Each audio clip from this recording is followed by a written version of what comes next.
Hey guys, it's Holly. In this video, I'm going to show you how to make this super gorgeous 3D paper star for your Christmas tree, as well as a DIY Christmas tree skirt, since those tend to be super expensive, so stick around at the end for that. To start off for the star, you're going to need a square piece of cardstock paper and some scissors. Let's get folding. You're going to fold it in half. To reinforce those edges, I'm using a pair of scissors. Next, what you're going to do is fold the paper over diagonally, and here we're not going to reinforce the edges because all we're actually looking for is the point of intersection from both sides. So do it from the top and then do it from the bottom. Again, you don't have to extend the line all the way out to the edge because that's not going to be a final line in your star. Where those two intersect, imagine a dot there, and we're gonna work with that dot. A lot of this is easier to watch than to explain, so yeah, just look at exactly what I'm doing and try to follow along. Take the folded edge from the other side and bring it exactly to that point. This edge you are going to reinforce. Then you're going to fold that edge back over on itself, meeting up with that other edge perfectly. Now, you're starting to discover where the middle of your star is. So bring the other side in and meet it at that line. Now see, it definitely doesn't align with that other line that we did. This one you are going to reinforce. Then you're going to fold them back, and those triangles should be exactly the same size. Perfect. Now, if your paper looks something like this, then you've done everything right. And we are going to cut along this line. Now you can make it steeper. Obviously you'll get different results, so play around with some scrap paper if you want before you do your final star. Now we're unfolding it. It doesn't look complete yet, and that's because we need to make sure that every point is a mountain, if you will, and all of the unions are valleys. So yes, you're gonna squeeze down if it goes in, and then you're gonna squeeze up on all the points, and I think you understand what I'm trying to say. If you turn your star the right way, you'll only have to redo about 3 or 4 folds. And there's your star. Now we're gonna take another square sheet of cardstock paper and put the star where we like it, play around by pushing down and pulling up. Once it looks good, trace around it lightly.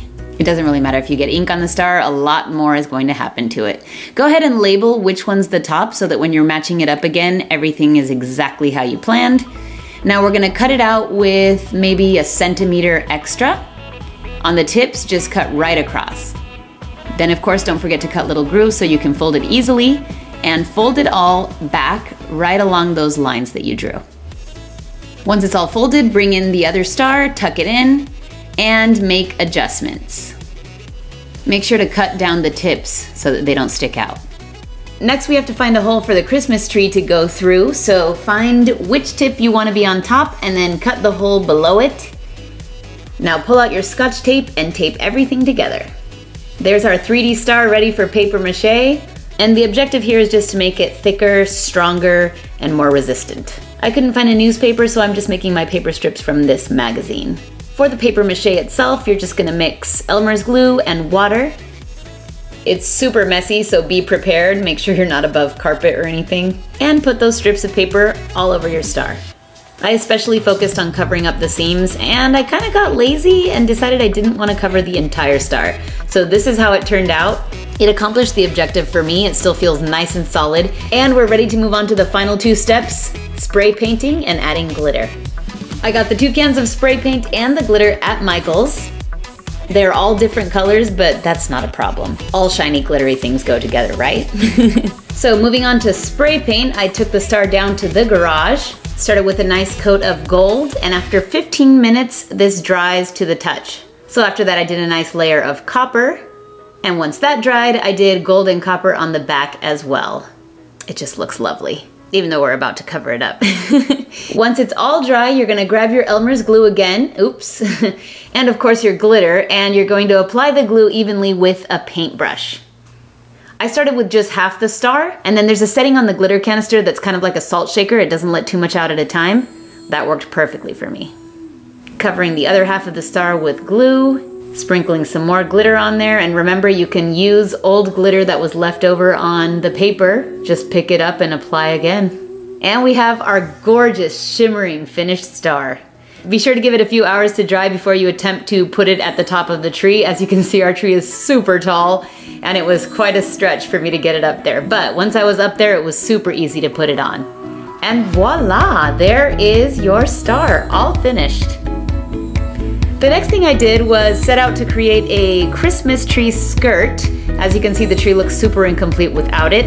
And everywhere I looked to buy one, they were at least $30. A little ridiculous if you ask me. I went to Joann Fabric and found this huge piece of flannel for $10. Literally all we're gonna need is the flannel, a Sharpie and a pen, some thread or string, and no, it's not because there's any sewing involved, and those trusty scissors. Here we're folding the fabric in half just to see how wide we need to make our string.